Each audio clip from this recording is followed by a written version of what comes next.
Again, thank you all for joining us this evening. You are now attending the webinar entitled On the Swamp, Fighting for Indigenous Environmental Justice. And we are joined, of course, by our wonderful speaker, Dr. Ryan Emanuel. A brief introduction for Dr. Emanuel. He is a hydrologist and community engaged scholar from North Carolina. He studied ecohydrology, biogeosciences, environmental justice, and indigenous rights. Emanuel leads a group of researchers and scholars who study water and watery places, including indigenous peoples and their cultural attachment to these places. His group partners with Native American tribes and other communities to understand environmental change through the lenses of environmental justice and indigenous rights. Their work involves a complementary mix of research, education, and relationship building. But through all of his work, Emanuel and his group aim to amplify the voices of indigenous and other marginalized communities who shoulder disproportionate environmental burdens and who have been largely excluded from decision-making about the future of their homelands and waters. Emanuel is a longtime member of the American Indian Science and Engineering Society and the American Geophysical Union. He has served on national scientific boards as well as state and local boards focused on American Indian education. Emanuel is also an enrolled citizen of the Lumbee tribe. Dr. Emanuel, it is an honor to have you join us. How are you doing this evening? I'm doing well. Thank you so much, Raven. I'm happy to be here. We're happy to have you. Great. So can I take it from here? Absolutely. Wonderful. Thank you so much for that kind introduction, Raven. Thank you for the invitation to present at this webinar series. And it's an honor to be here and to speak to all of you about the work that I do, and I hope it's relevant for you as well. My goals for this webinar are to share some ideas and lessons from my work over the past 10 years or so to support efforts by indigenous peoples to maintain strong connections to their homelands in the face of climate change, pollution, and unsustainable development. In particular, I want to talk about how my work as a researcher and an educator has been transformed by partnerships and other engagements with indigenous communities in North Carolina. Along the way, I hope to share some stories from my recent book, which shares the same name as this talk, On the Swamp, Fighting for Indigenous Environmental Justice. The book, which I researched and wrote during my time at the National Humanities Center a few years ago, blends Western academic approaches with storytelling and indigenous knowledge frameworks to explain how American Indian communities have survived centuries of colonialism in Eastern North America while adapting to all kinds of environmental, political, and social challenges. It's really a book that combines the sciences and the humanities along with indigenous knowledge systems to explore the roots of some of the most pressing environmental issues facing our community today. But before we go to those stories and lessons, I want to tell you a little more about my background as a researcher and as a Lumbee person and how these identities intersect to influence the ways that I think about my work as a researcher and an educator. And after I tell you more about my journey, I'll share some information about the indigenous communities in North Carolina with whom I work.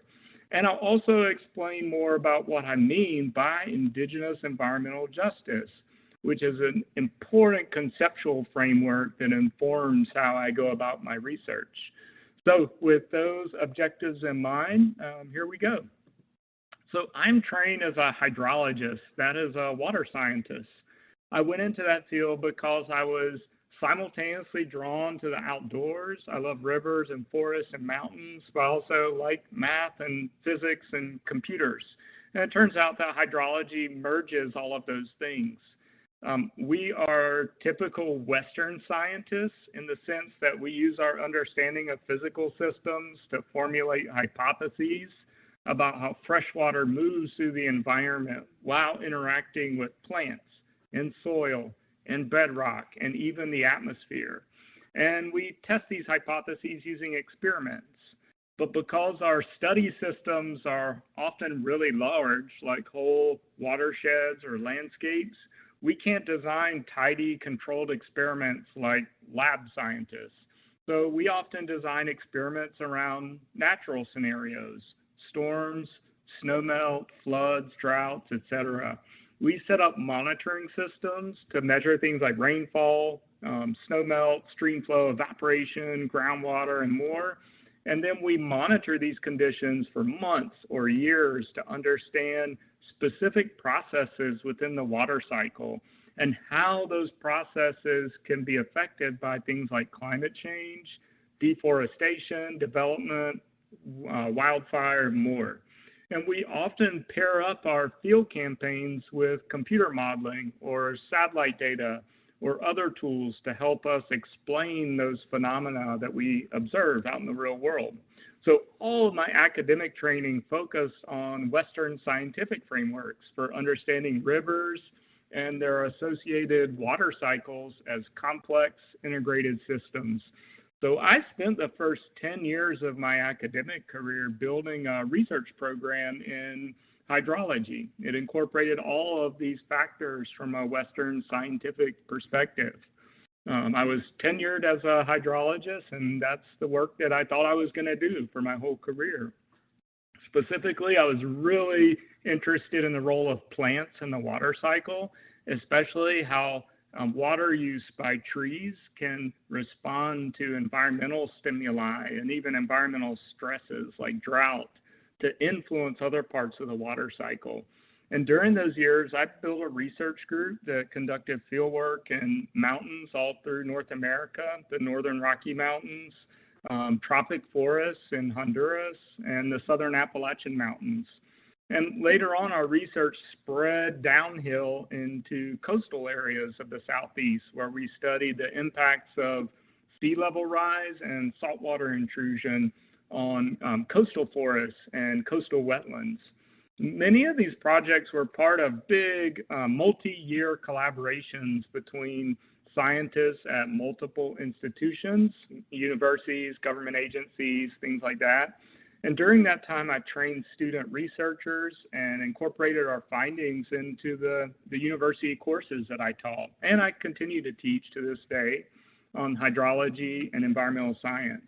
And that work was rewarding, and it still is, but I felt somewhat disconnected from the pressing concerns back home in the Lumbee community. And as much as I enjoyed that work, I really wasn't sure how it connected with those community concerns. And making those connections was incredibly important to me because from an early age, my Lumbee family and larger community taught me that the purpose of an education was to serve your people. So one problem with serving your people is that you don't always get a lot of career-specific advice, and some of you may know what I mean. In my case, the Lumbee community produces a lot of physicians and attorneys and teachers, but not many environmental scientists. In fact, I did not meet any Lumbee or even Native American environmental scientists until I was a professor myself. So as an aside, I will just say that the first time I was ever in a classroom with a Native American professor was on my first day of teaching. I was the professor. And it took a lot of creativity and also a lot of wandering around time to figure out what it means to bring my whole self into my work. And one of my professional goals is to model that kind of authenticity for my students in hopes that they won't have to wander around so much out of necessity like I did. Of course, some amount of wandering can be helpful, but the bigger point there is that representation matters. All of this is to say that while I had many mentors and role models, in the absence of a Lumbee-specific roadmap, it took me a long time to figure out what it meant to serve my people as a professor and as a scientist. So as a fresh assistant professor, I decided I was going to be an ambassador for STEM and for higher education in general. I went to college recruiting events, hosted visiting groups of students on my campus, and I led scientific field days for Lumbee high school students. We did things like interpreting topographic maps. We collected and analyzed water samples. And we talked about how the environment has changed throughout the generations.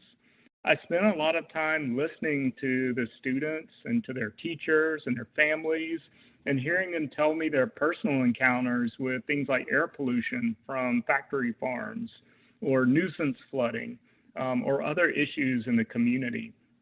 And then several years into that work, the North Carolina Commission of Indian Affairs invited me to advise their newly formed Environmental Justice Committee. That committee was made up of Indigenous leaders and decision makers from all over North Carolina, and every single one of them had an interest in protecting the communities and the places that their people had called home since time immemorial. And so it was a leap of faith for me to join their committee because I had no background in environmental justice or environmental policy at all. But it seemed like the time was right, and I knew that this work needed to get done.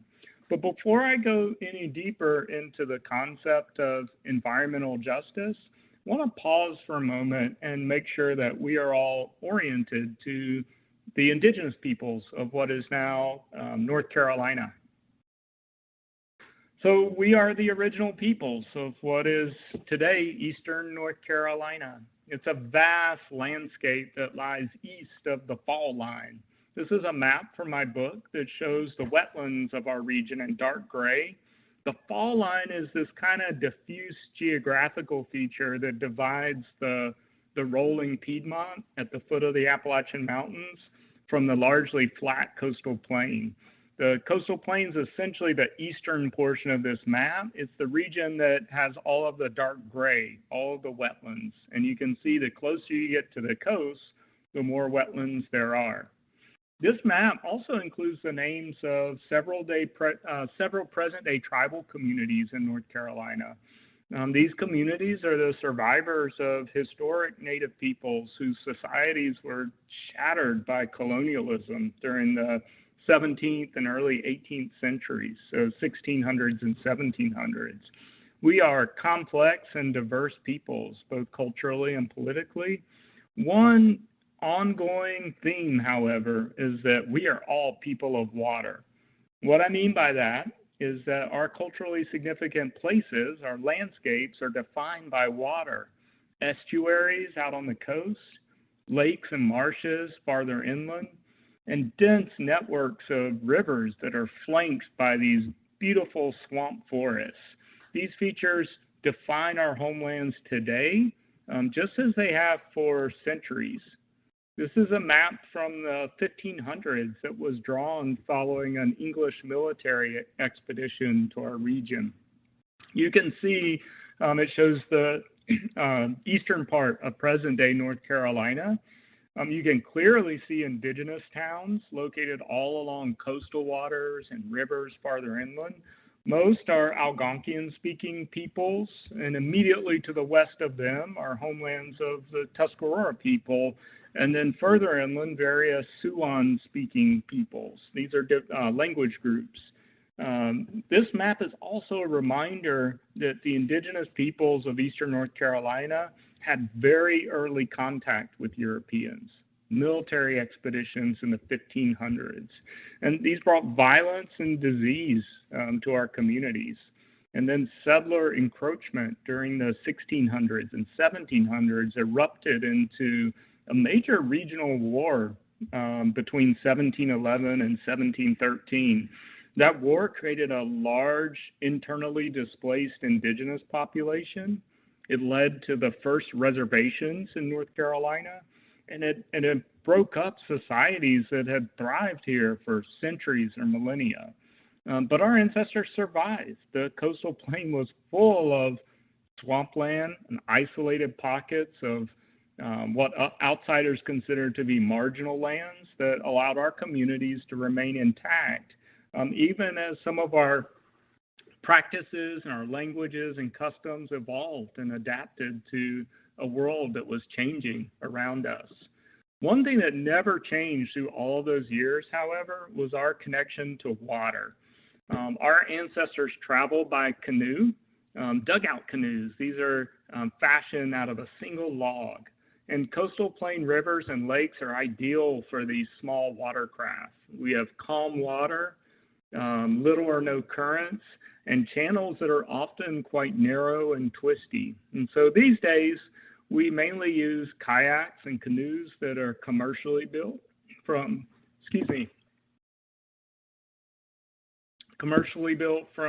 plastic and fiberglass. But the underlying idea is the same. Small watercraft allow us to nimbly navigate through these swamps and water bodies all over the coastal plain. I will say that numerous dugout canoes have been recovered from our waterways, and many of them date back well over 1,000 years. So the dugout canoe has the record for the longest running form of transportation in eastern North Carolina. And, you know, these waterways made transportation and trade possible for our ancestors. And to this day, they continue to be places of recreation, economic activity, and spiritual renewal for our communities. The photo on the left shows a group of kayakers on a trip hosted by the Coharie tribe on one of their ancestral waterways. Here's an example of what these waterways look like from above. This is the Lumbee River. This is my ancestral river. You can see the meandering channel as well as a dense green swamp forest that flanks the river on both sides. I hope you can also make out the watercolor. So rivers that originate in the coastal plain of the southeast tend to carry high amounts of dissolved organic matter, tannins and other compounds. What is that? Those are materials that give the water a naturally brownish tint. And, you know, despite this brown color, the water is actually quite clear. It would be sort of like a weak tea, and that's essentially what it is. The water's been steeping in organic soils and leaf litter, and then it emerges into the stream and it carries that color with it. So from a distance, you can see that the water is quite dark, and so these are sometimes called blackwater streams. This is the Lumbee River up close, and you can make out that dark tint to the water even better from this angle. And in the foreground of this photo on the floodplain, you can see part of the bald cypress tree's root system that's poking up from the soil like a bunch of small wooden spikes or clubs. These are called cypress knees, and they can actually grow quite large, many feet tall for older trees. And in the background, you can see the light-colored trunks of some medium-age bald cypress trees. This is the dominant tree species in the swamp forests of the coastal plain. A century ago, most of these trees were logged because their timber is so valuable for its durability and rot resistance. But it was also a valuable tree for our ancestors, for canoes, for dwellings, and for other structures. But I wanted to show you this to give you some sense of what we call home. This is a place that our ancestors have loved and cared for since time immemorial. Zooming out again, I want to show you the distribution of present-day tribal territories in North Carolina, with the colors representing counties where specific tribes offer services to their citizens. The exception to this is the yellow color, which denotes the 4 metro areas that have large urban indigenous populations, and they're served by intertribal organizations, which are not the same thing as tribes. For many years, North Carolina had the largest indigenous population east of Oklahoma, but in the 2020 census, New York just edged out North Carolina to take that #1 spot in the east. Today, somewhere between 130 and 140,000 indigenous people live in the state, and we make up a little more than 1% of the state's population. And while we belong mainly to tribes within the state of North Carolina, this indigenous population includes members from tribes all over the United States, of course. North Carolina's 8 recognized tribes and 4 urban indigenous organizations have seats on the North Carolina Commission of Indian Affairs, which I mentioned previously. This is a state government body that advises North Carolina's government on all matters related to indigenous peoples and tribes. And to bring this full circle, the Commission of Indian Affairs is that body that brought me in as an environmental advisor about 10 years ago. I want to be clear that I do not represent my tribe or any other tribe on the commission. Each tribe and urban indigenous group has its own protocols for selecting and sending representatives to that body. But they are allowed to pull in experts on specific committees, and that's what happened in my case. Outside of this body, each tribe has its own individual government with their own protocols around organization, leadership, government structure, etc. And while all 8 of these tribes are recognized by the state of North Carolina, only the Eastern Band of Cherokee has full federal recognition. The Lumbee tribe, my tribe, has a form of partial recognition stemming from a federal law in the 1950s that is entirely unique in the entire U.S. And I'll also note that there are other indigenous communities in North Carolina that have no recognition status whatsoever. So these various layers of political recognition and non-recognition stem from individual tribes' complicated relationships and experiences with colonialism, racism, and other forms of oppression. One vital thing to keep in mind is that lack of recognition status doesn't mean that a group is not indigenous, especially in places like Eastern North Carolina, where colonialism stretches back 300, 400 years or even longer.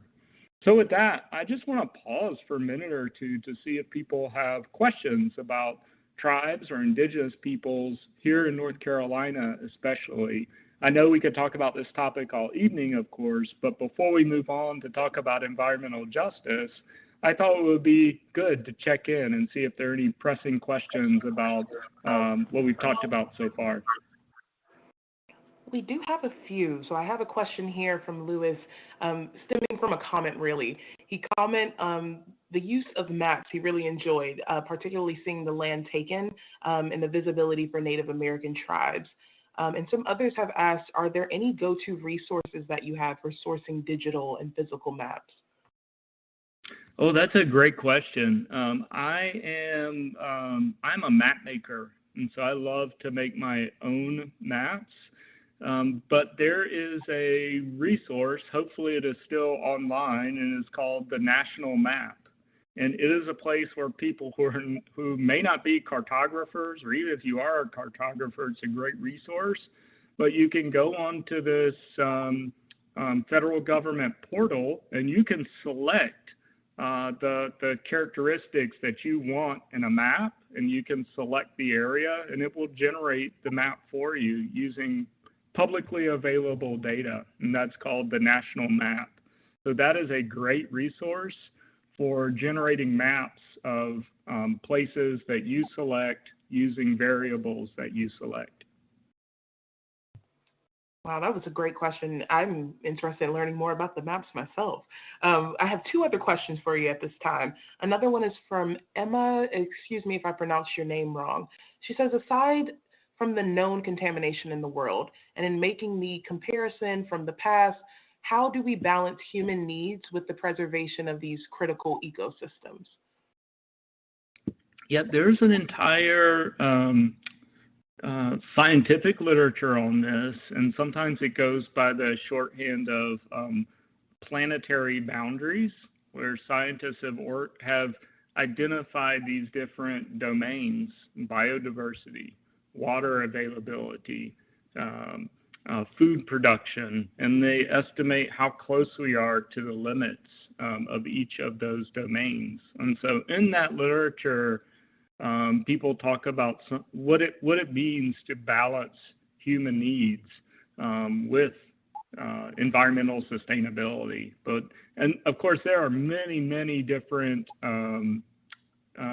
proposals for what that looks like. And honestly, it looks different in every part of the world because these solutions are often so localized. But what everybody agrees on is that if we don't take care of the environment, we won't be able to meet our human needs at all, because despite all of our technological advances and all of our capabilities as humans, we are still totally reliant on Earth's environment to sustain us. Yeah, I have one more question for you, and it may be a good segue. I saw it in the chat, so I pulled it here. I believe Parimala, excuse me if I'm mispronouncing your name. She says, my question is, how do you differentiate between indigenous and tribal identity in the U.S. context, especially in relationship to land, culture, and governance? Yeah, how do you differentiate between indigenous and tribal identity in the U.S.? Indigenous peoples in the U.S. identify as part of a tribal community or a tribal nation. So when we talk about indigenous peoples in a U.S. context, we're talking about people who have connections to these communities and nations, and each tribe has its own protocols for determining who belongs, who is part of their community. And so when we say tribal nations or tribal communities or native nations in the U.S., that is our shorthand for talking about indigenous peoples and indigenous communities. And these can vary, globally, the terminology. But one of the things that is fairly universal is that indigenous people are part of communities. They're part of indigenous communities, regardless of what name they go by. Thank you so much for that information. And I see you're getting great feedback in the chat, particularly on the resources for the maps. So we will try to get those, everyone, and have them somewhere for you guys to locate later. If you have any other questions, feel free to put them in the Q&A, and we will address them when we can. Great. So I'm gonna move on, and we're gonna talk a little bit about environmental justice. So if you've had exposure to environmental justice in, say, your coursework, or maybe your professional practice, or maybe your lived experience, then you're probably familiar with the definition of environmental justice as the fair treatment and meaningful involvement of all people in environmental decision making. And I just want to say that definition also includes the equal protection of everyone from environmental harm and equal access by everyone to environmental benefits. And for 30 years, from 1994 to 2024, that definition of environmental justice shaped federal government policies here in the U.S. Across every agency through a presidential executive order. Earlier this year, the federal government reversed its position on environmental justice, revoking that 1994 executive order, and to be frank with you, labeling environmental justice, quote, illegal and immoral. Of course, a shift in government policy does not change the definition of environmental justice, and it doesn't change our conceptual understanding of environmental justice as the fair treatment and meaningful involvement of everyone in environmental decisions. And if we dig a little deeper into that definition, we find that environmental justice is more than an area of federal policy or public policy, but it is also a realm of academic research, and more importantly, it's a social movement that gave rise to policy and research. So here in the US, for example, the environmental justice social movement emerged as communities of color began to push back against widespread practices by governments and corporations of saddling those communities with harmful and polluting infrastructure, things like landfills, refineries, fossil fuel pipelines. One noteworthy birthplace of the environmental justice movement is located close to where I am in North Carolina. In the early 1980s, residents of Warren County, some of whom you can see in this photo, protested the state government's unilateral decision to cite landfill for PCBs, cancer-causing chemicals, adjacent to the predominantly African-American community of Afton, North Carolina. And so it was during the protests that were captured in this photo that Reverend Ben Chavis, a civil rights activist at the time with the NAACP, coined the term environmental racism to describe the systemic process of excluding people of color from environmental decision-making, while at the same time saddling them with pollution and environmental hazards. What Reverend Chavis was clearly pointing out here is that environmental justice is about addressing a form of institutional discrimination that creates a situation where only some groups are protected from pollution. So in the US, this discrimination often involves race or ethnicity, but also in the US, and especially globally, we see discrimination based on class, wealth, and access to power. One important step in addressing institutional discrimination is to document examples of disparities in exposure to pollution. These examples have built this body of evidence that we can scrutinize for patterns and for causal mechanisms. And this is where environmental justice research enters the picture. So responding to community-based organizations and advocacy groups, researchers have spent decades documenting racial and socioeconomic disparities in who experiences the negative impacts of air and water pollution, flooding, climate change, and more. Importantly, the research doesn't stop there. It also studies the underlying social dynamics and power structures and politics that create and perpetuate these conditions. So one landmark study which set the bar for this type of work was commissioned actually by the United Church of Christ and released publicly back in 1987. That study compared the locations of landfills and toxic waste sites throughout the U.S. to demographic characteristics of the communities where those facilities were located. And not surprisingly, it confirmed that nationwide, these facilities are concentrated in low wealth and racially marginalized communities.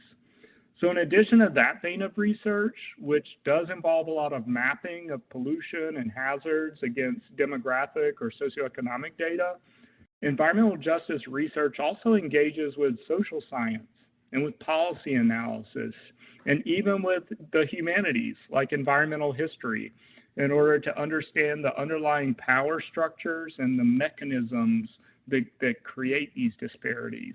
So when I teach about environmental justice research to my students, I usually put the research into three categories. Distributive justice, which means studying the disparities themselves using maps and data. Procedural justice, studying how we make the decisions that lead to these outcomes. And recognition justice, studying how we recognize and define environmental impacts in the first place. And of these three categories, recognition justice is probably the most difficult concept to grasp. So I'll give you a simple illustration here. When we study the impacts of climate change on water availability, we often think about water for human consumption, or maybe for irrigation or hydropower. But how often do we recognize the cultural impacts of water supply and water availability? To indigenous peoples, for example, who might have cultural ties to specific rivers and streams that hinge on certain conditions being met, like annual spring floods, or connectivity to allow salmon migration upriver and downriver and so forth. So when we sit down at a table to make decisions about water, recognition justice asks us to think critically about the types of impacts and the values and perspectives that we allow into our conversations that lead up to decisions. So together, distributive, procedural, and recognition aspects of justice paint a full picture of environmental justice as an area of research that cares deeply about not only who's affected by pollution or climate change or unsustainable development, but how they are affected, and importantly, what interventions might exist to eliminate these disparities. I hope also that it's clear that environmental justice research is informed by community perspectives and community engagement. Researchers often will form deep, long-term partnerships with specific communities, and they take these partnerships seriously. As I alluded to previously, sometimes questions of environmental justice involve Indigenous peoples, and so I want to turn now to expand on what I mean by Indigenous environmental justice. So, Indigenous environmental justice considers the unique situation of Indigenous peoples as groups who have unique cultural or historical or other attachments to specific landscapes or seascapes. These are the places that they come from, the places where their cultures and their stories originated. They might have ongoing responsibilities to act as stewards of those places, to ensure that future generations of their people can continue to hold those special attachments and cultural practices. Sometimes these connections are enshrined in colonial treaties or laws, but not always. Indigenous environmental justice recognizes this historical context of colonialism that has put pressure on these important relationships between Indigenous peoples and their lands. Sometimes this pressure has looked like forced removal from their lands. Sometimes it's looked like resource extraction from Indigenous lands. And sometimes it looks like having to deal with the impacts of climate change or other global phenomenon. And behind all of these things is an undercurrent of settler colonialism. What I mean by that is settler colonialism is an ongoing process of severing ties between Indigenous peoples and the places that they come from, the places they belong to, by any means necessary to extract wealth or other benefits from Indigenous places, and ultimately to replace Indigenous peoples as the people that live there. So we often talk about colonialism in the past tense, but it is critical to understand that it's a real ongoing process experienced by Indigenous peoples here in the U.S. and elsewhere. It can place political or economic or cultural or even other constraints on Indigenous peoples that affect their ability to participate fully in decisions about their homelands and their home waters. So settler colonialism can really affect a community's capacity to respond to environmental challenges.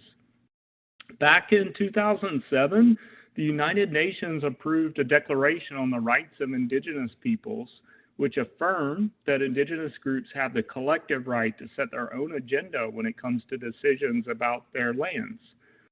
Importantly, it affirmed that governments need to obtain free, prior, and informed consent from Indigenous groups when they're pursuing actions that could affect their relationships to land and water. Free, prior, and informed consent is this really powerful principle when it comes to promoting environmental justice, because it helps to ensure that Indigenous perspectives and values are respected in environmental decision making. So the U.S. didn't sign on to the UN Declaration right away. It actually took 2 more years for our country to agree to the terms of this declaration. And even then, our leaders refused to honor the principle of free, prior, and informed consent. I imagine that some of you may have first encountered Indigenous environmental justice about a decade ago when the Dakota Access Pipeline was under construction across the treaty lands of the Standing Rock Sioux and other tribal nations. At the heart of this legal case behind the controversy was an assertion that regulators didn't properly consult with tribes before authorizing pipeline construction through specific lands near the Missouri River. In the U.S., federal environmental regulators are required to consult with tribes prior to issuing permits that impact tribal lands. Those can be present-day lands or ancestral lands. And I want to note that consultation is not the same thing as free, prior, and informed consent. It's just the federal government's way of affirming that it hears and understands those specific concerns that Indigenous peoples may have.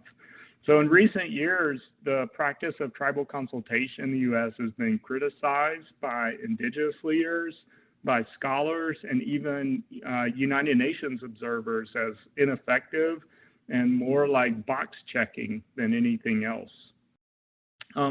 Oftentimes, environmental justice overlaps with other struggles for justice. Protecting land and water intersects with struggles to access education, to repel cultural stereotypes, and to end the epidemics of violence against Indigenous people.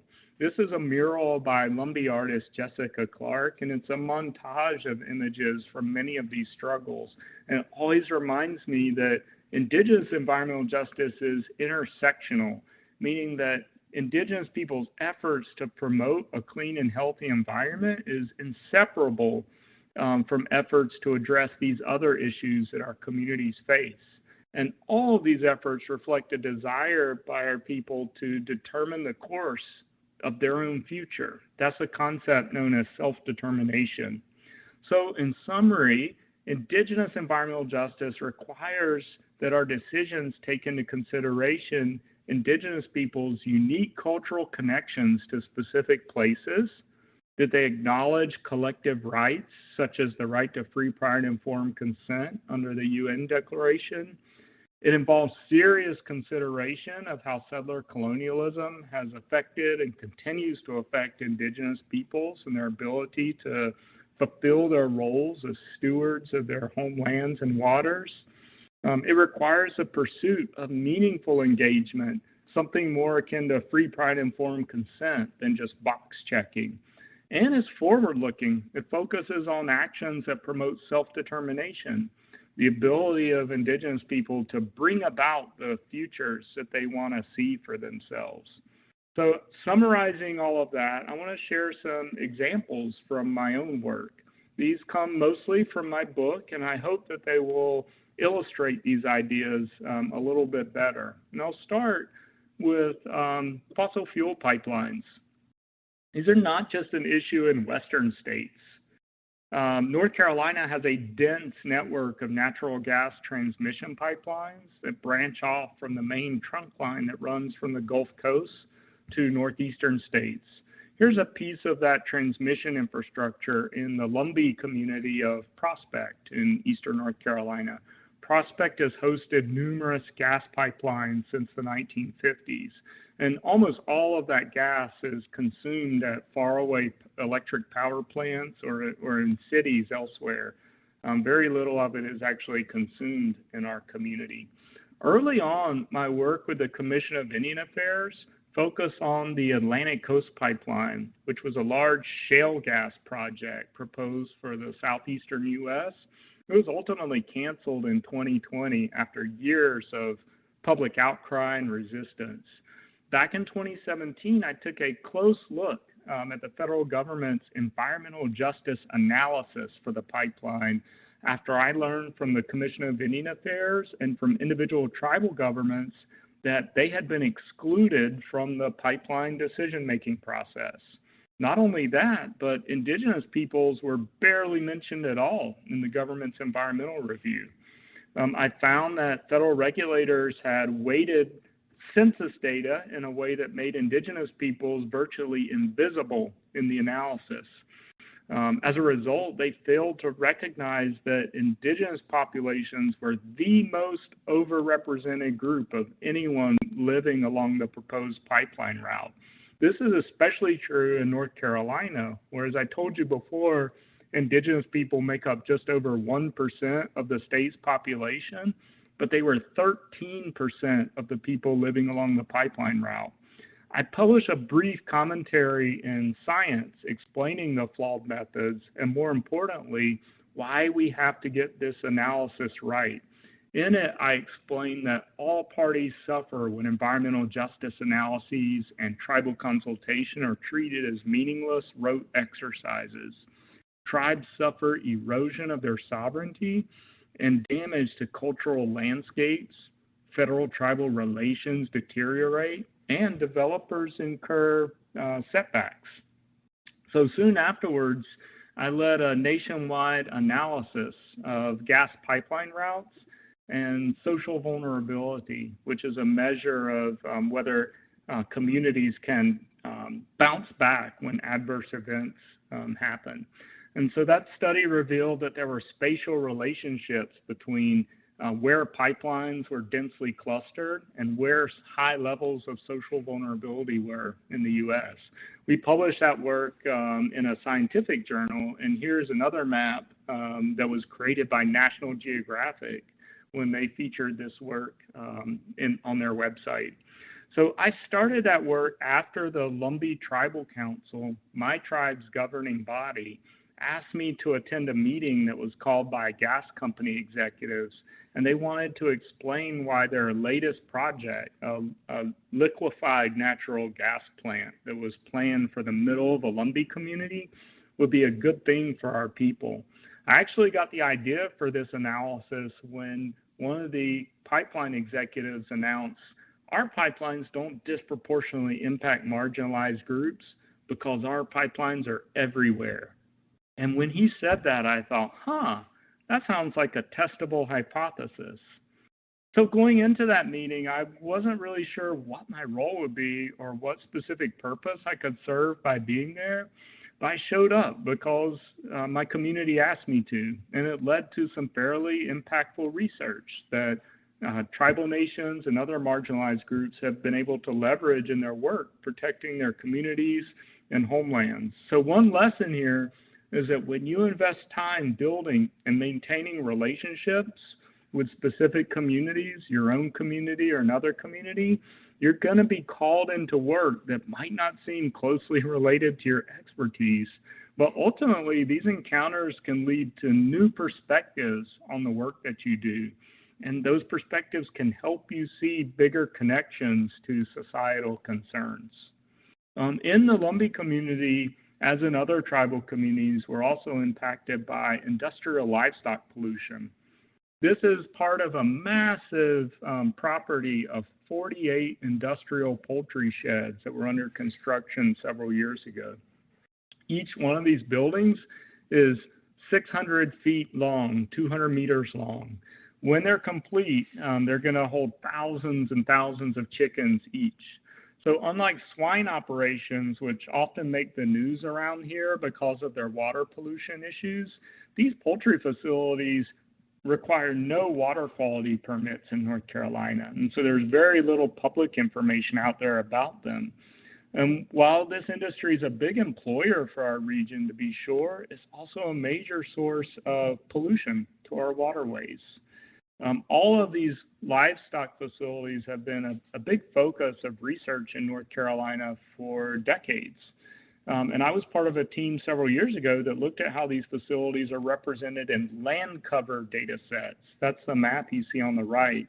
Land cover data sets are used by researchers to model water quality and other environmental characteristics. So we found that 14% of swine facilities were actually classified as wetlands in land cover data. That is super important for modelers to consider because these facilities actually have the opposite ecological function as wetlands. So wetlands are ecologically valued because they clean up pollution, whereas these mislabeled facilities are sources of pollution, so they make the problem worse. This is especially important to note the location of these facilities, which are represented by the black dots on the underlying map. Look at how they overlap with the tribal homelands that I showed you earlier, including Lumbee and Coharie homelands. State laws and regulations, however, don't allow tribal governments to weigh in on where these facilities are built, how large they are, or anything else about them.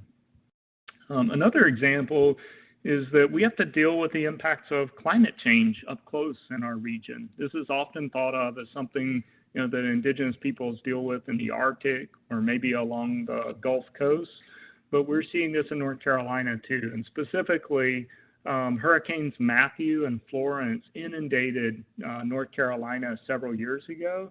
Their extreme rainfall was made worse by exceptionally warm ocean water and slow moving storms. This is a graduate student, Jocelyn, who's worked with me for many years. And here we're collecting water samples from the Great Coharie River with members of the Coharie tribe just a few days after Hurricane Florence drenched this region back in 2018.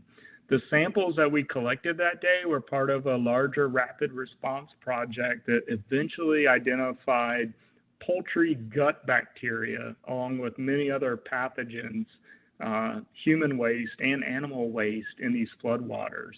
So these are some of the scientific publications about those findings. And in my view, these floods really drive home the connection between all of the issues that I've talked about so far. Fossil fuel consumption drives climate change that brings floods that spread animal waste across the landscape. So these are all interrelated issues for our communities. But that day also made me value peaceful times on the river even more than I had before. This is a section of the Lumbee River that is a popular refuge during the summer. People picnic, swim, fish, and hang out here just as they have for countless generations. And it was really this love of the river as a place that ultimately drove me to pull all these stories together into a book. And so I end those case studies with a hopeful story to show you that it's not all bad news. And I'll tell you a little bit about that story. But first, I want to stop and ask if there are any questions about the case studies that I've shared or about the idea of Indigenous environmental justice. We do have a few questions. First, our TA, Hannah May, had a question. Do reservations for Indigenous peoples reflect that of the red line neighborhoods as far as environmental factors go? Thank you. So, redlining, the practice that started in the early 20th century of disinvesting from primarily African-American neighborhoods, so preventing people from getting mortgages in neighborhoods that were deemed undesirable or unsafe by people who were in power at the time.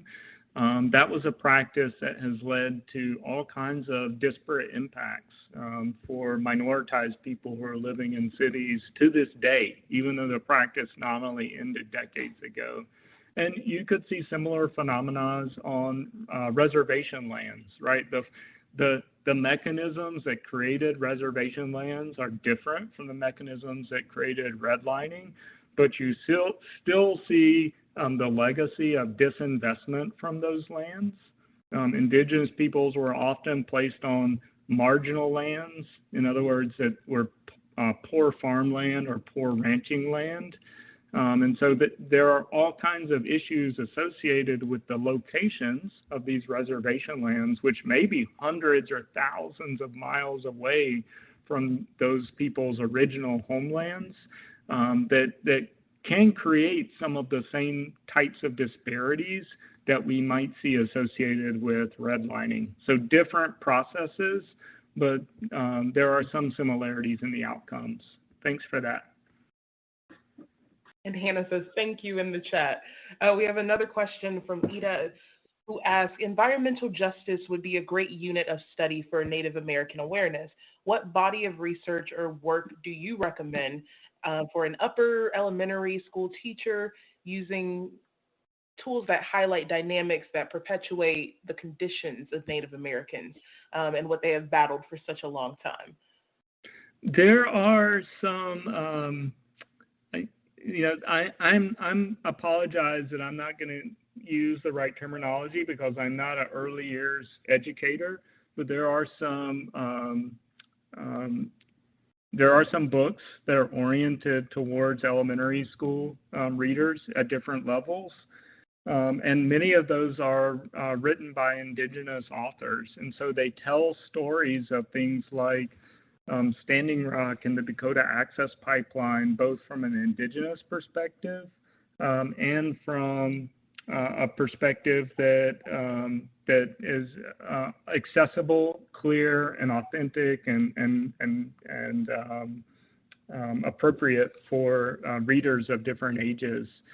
We Are Water Protectors is one book that comes to mind. But what I want to emphasize among all of these resources is whatever collection of resources you pull together, be wary that you're not focusing solely on the deficits and the harms. There's a real push today in Indigenous education to also make people aware of the concept of Indigenous joy, right? There are television shows and movies, mostly for older audiences, right? But there are also books that celebrate Indigenous peoples and their cultures. We have some in the Lumbee community that celebrate our annual homecoming festival, for example. So I would urge people to explore these really tough environmental topics, but don't forget to have your students read about positivity and Indigenous joy as well, so that they don't come away with this mindset that everything is negative and the situation is especially dire with the joy.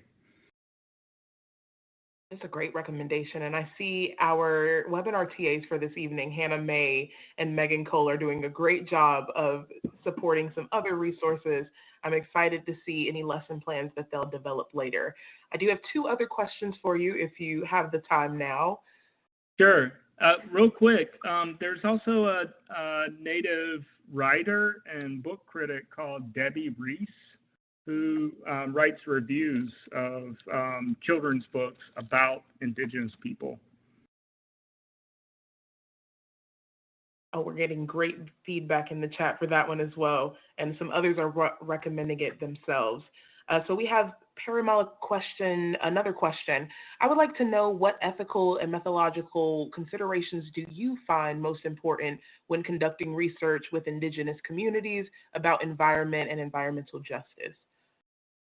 Yeah, so we actually started a research project recently about ethical engagement with Indigenous peoples in environmental research, and we're only in the early phases right now.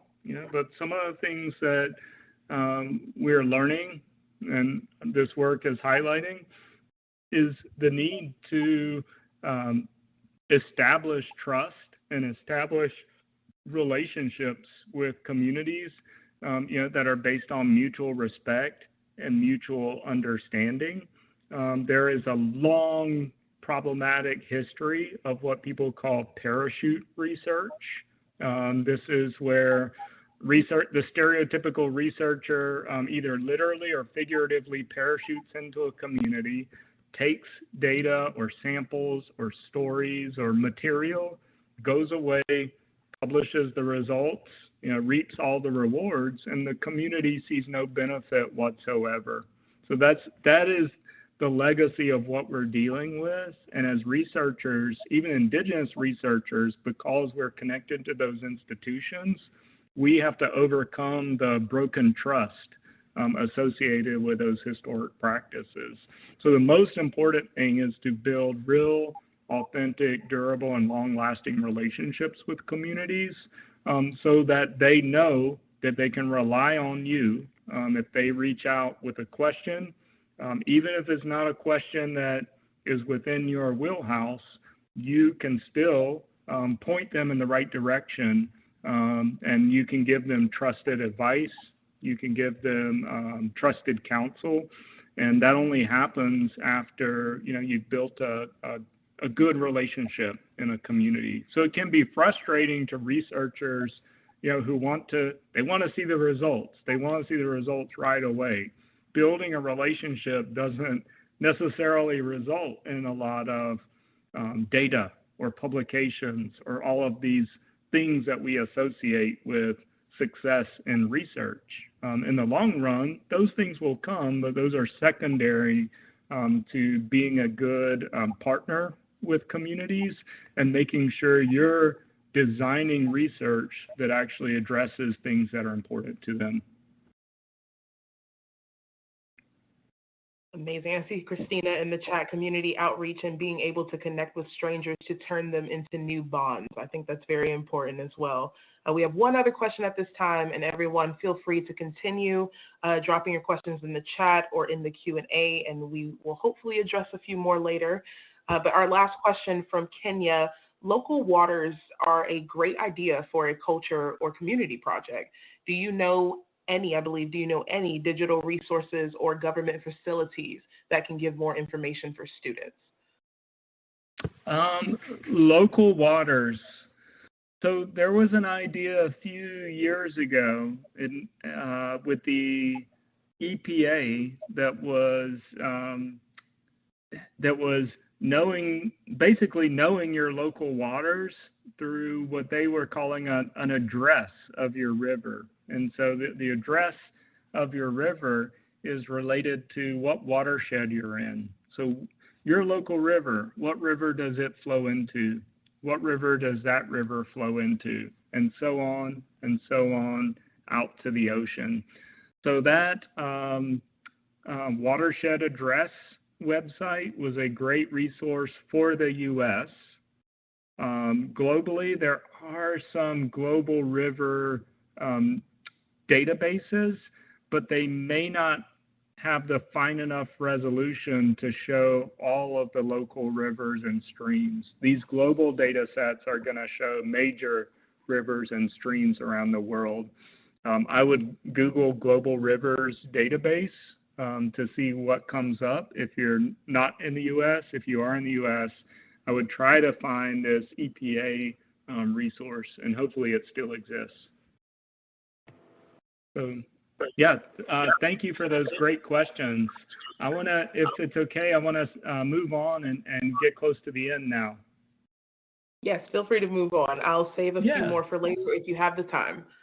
Okay, so I want to wrap up with another story. About 10 years ago, Philip Bell, on the right here, a Coharie elder, lamented the fact that the Great Coharie River, which is his tribe's ancestral waterway, had just become completely clogged with storm debris and even dams from overpopulation of beavers. The beaver population was out of balance. In his memory, the river had always been free-flowing, and his ancestors had paddled and fished and accessed the river for all kinds of purposes, recreation, spiritual renewal, and he wanted future generations of people from his tribe to have those same experiences.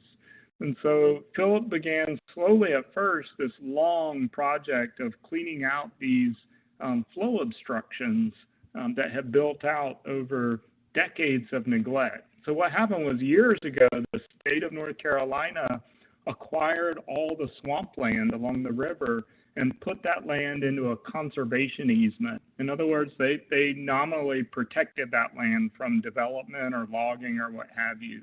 So it was meant to protect the river, but it prevented Philip and other Coharie people from accessing the river so that they could paddle or even clean out the debris. Philip and others worked on this anyway, and first the state officials really disapproved of their work because they treated environmental protection as this hands-off approach to managing the river and the swamp. So leave it alone and let Mother Nature take over, and whatever happens, happens. That was the management approach. But to Coharie people, protecting this river, making it healthy, meant that they had to have a hands-on connection to it. They wanted a river that they could interact with. They could fish in, paddle, pursue cultural activities and other things. So slowly the tribal members managed to bring our state officials around to their point of view. And their river clearing activities grew, They made miles of rivers in their whole county accessible to people who wanted to paddle them in canoes and kayaks. And this is everyone, not just Coharie people. My group assisted them with some of the environmental monitoring, some of the mapping, data collection, and analysis. But the Coharie tribe also received grants and other funding to expand their operations even larger and to share their knowledge with other tribal communities in the state. And they've won major awards in North Carolina for their work in environmental conservation. And today their efforts have grown into a tribally owned ecotourism business that takes visitors kayaking on the river and introduces them to Coharie history and culture. It's a fantastic example of how an Indigenous community can bring their own vision of a healthy and functioning environment into being when decision makers understand and respect their values and perspectives. I learned so much from Philip and others on the projects that I've shared with you this evening, and I try to articulate my lessons and takeaways throughout the book. And I'll just wrap up by sharing some things that I've learned about Indigenous environmental justice through my work with the Coharie tribe, with my own tribe, the Lumbee, and with other communities in Eastern North Carolina. So these are lessons through my lens as a scientist, but I hope whatever it is that you do, that these are relevant lessons to you as well. So I will say that often when scientists in my field think about the relationship between our work and environmental justice, we often think about that relationship as unidirectional, a one-way relationship where our research supports efforts to promote environmental justice for communities. For example, when we monitor air quality or water quality, or when we make models of pollution, we're doing work that improves the lived experiences of people in the environment, work that informs public policies that are meant to prevent discrimination with respect to environmental pollution and other issues, or work that builds capacity within communities to advance their own vision of what constitutes a healthy and sustainable environment. These are examples of what we can think of as environmental science for environmental justice. But what about the other side of this coin? Can the concepts behind environmental justice improve the work that we do as scientists or professionals, including not just concepts such as fair treatment and meaningful involvement of all people in environmental decisions, but also respecting lived experiences of communities? In other words, can the ideas behind environmental justice actually influence the way that we go about our work, whether we're scientists or educators or informed members of the public? So I think that it can, and I just want to briefly share 3 lessons from my work, particularly from the stories I shared, that illustrate this point. First, paying attention to the principles of environmental justice can help us ask good questions, or as scientists we would say, formulate good hypotheses. Building and maintaining strong relationships with community partners, just like we talked about a few minutes ago, can actually lead to new and interesting questions, like the conversation that I sat in on, where the pipeline executive talked about where their pipelines were located, which led to that nationwide study on pipelines and social vulnerability. I hope that that story also highlights the importance of showing up when your community needs you, even when you're not exactly sure what your role is going to be. I also think the principles of environmental justice call attention to perspectives that we bring to our work. What do I mean by that? Whether they could be our own perspectives or those of the communities we work with. So the work that I shared with you tonight foregrounds perspectives from specific Indigenous peoples that are often overlooked or ignored in research and public discourse on environment, energy, and related issues. If we really value examining problems from all angles, then we really do need to pay attention to whose perspectives are missing, who's not at the table. This is absolutely a matter of justice.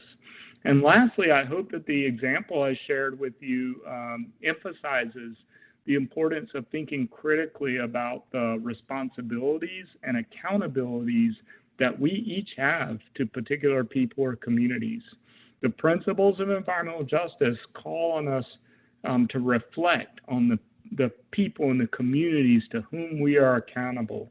Who are they, and what exactly do our responsibilities entail in any given situation?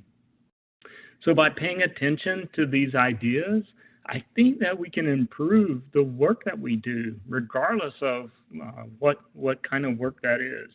So for me, I see environmental justice actually feeding into environmental science in this virtuous cycle that helps ensure that research is not just rigorous, but it's also relevant and it's restorative in terms of actually addressing some of the long-standing racial disparities and other injustices that we observe all over the world related to pollution, climate change, and unsustainable development.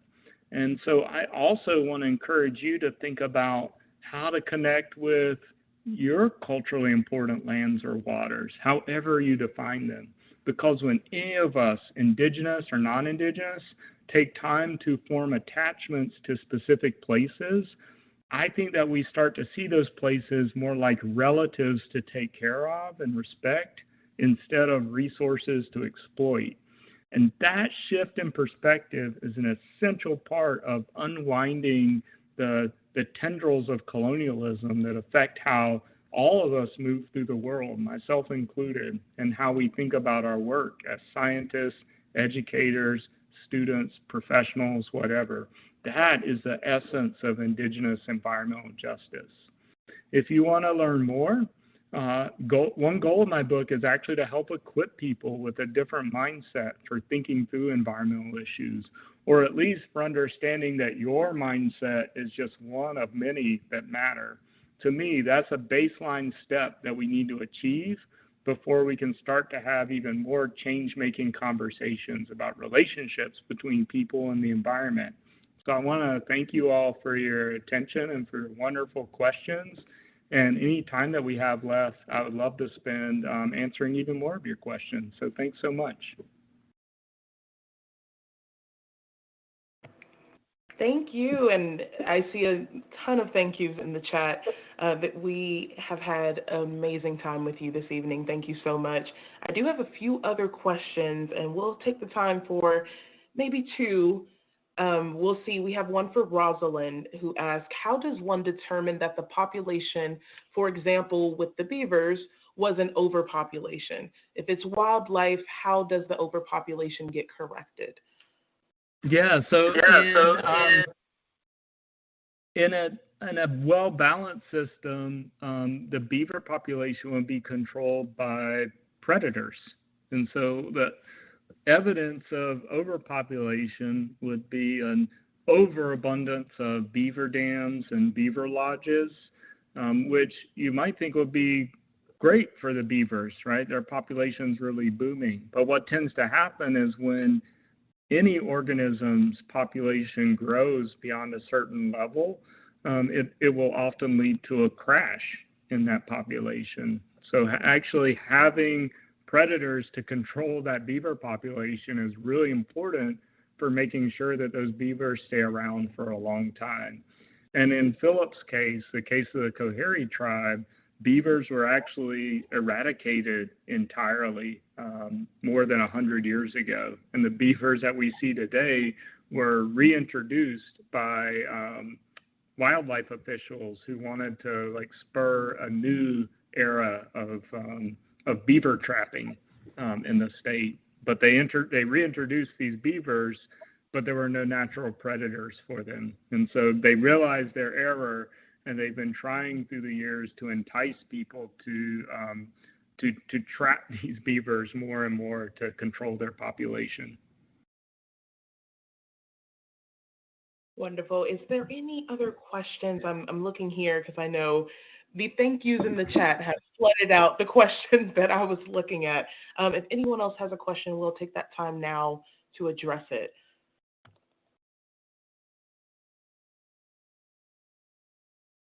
These have been excellent questions. Thank you all so much. Amazing. So we'll go ahead and wrap up for the evening. If you all have any other questions, feel free to contact NHC Education Programs. We would do our best to pass that information along. And again, just thank you so much for being with us this evening. I've had a wonderful time. I've learned so much. I've enjoyed taking the reins for a bit. And if there is anything else that you guys would like from us or any other resources that you are interested in, we also recommend that you take a look at the resource that we have here. Dr. Emanuel has a published work of the same title, On the Swamp, Fighting for Indigenous Environmental Justice, and it's something that may be useful to you or in your classroom. Please remember to stay informed on NHC events and opportunities on our webpage and our social media feeds. As always, we appreciate your continued support of the humanities and the National Humanities Center as we work to bridge the academic and working classroom. We look forward to having you join us for our next webinar on November 11th, entitled Agriculture as Folklife, Reclaiming Land, Seed, and Cultural Futures. All right, and that is it for this evening. It has been a pleasure to serve as your moderator. Have a wonderful night and a great rest of your week.